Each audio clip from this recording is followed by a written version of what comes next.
शब्द पाळण्यासाठी देवेंद्र फडणवीसांसोबत शपथ घेतली असं स्पष्टीकरण उपमुख्यमंत्री अजित पवार यांनी पहाटेच्या शपथविधीवरती पहिल्यांदाच दिलंय।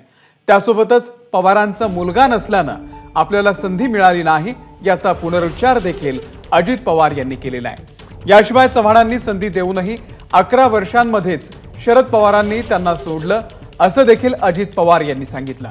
अजित पवार यांनी शिरूरचे महायुतीचे उमेदवार शिवाजीराव आढळराव पाटील यांच्यासाठी सभा घेतली, त्यावेळी ते सगळे बोलत होते।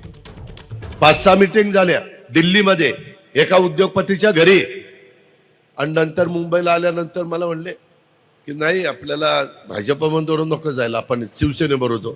अहो म्हणलं आपण 6 मीटिंग केले राव, त्यांना सांगितलंय, नाही म्हणले जाऊ दे इकडेच जाऊ। मी म्हणलं मला त्यांनी शब्द घेतलाय, मला नाही असं करता येणार। मी दिलेला शब्द पाळला, 72 तास का होईना, परंतु मी सरकारमध्ये गेलो, ते सरकार नाही चाललं, पण मी शब्द पाळला।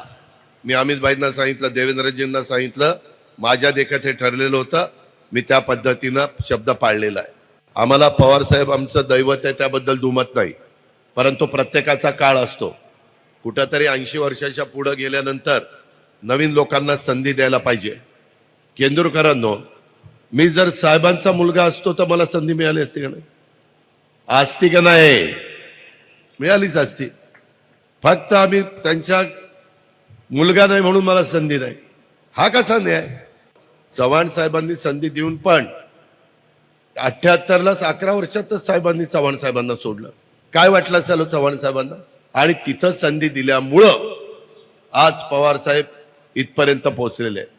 आम्हाला पण संधी मिळाली, परंतु एकदा संधी मिळत असती, नंतर तुम्हाला तुमचं काम करावं लागतं।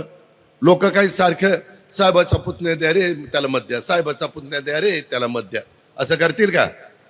ती बारामती आहे, पहिले 5 वर्ष मला दिलं, नंतर मी काम दाखवलं।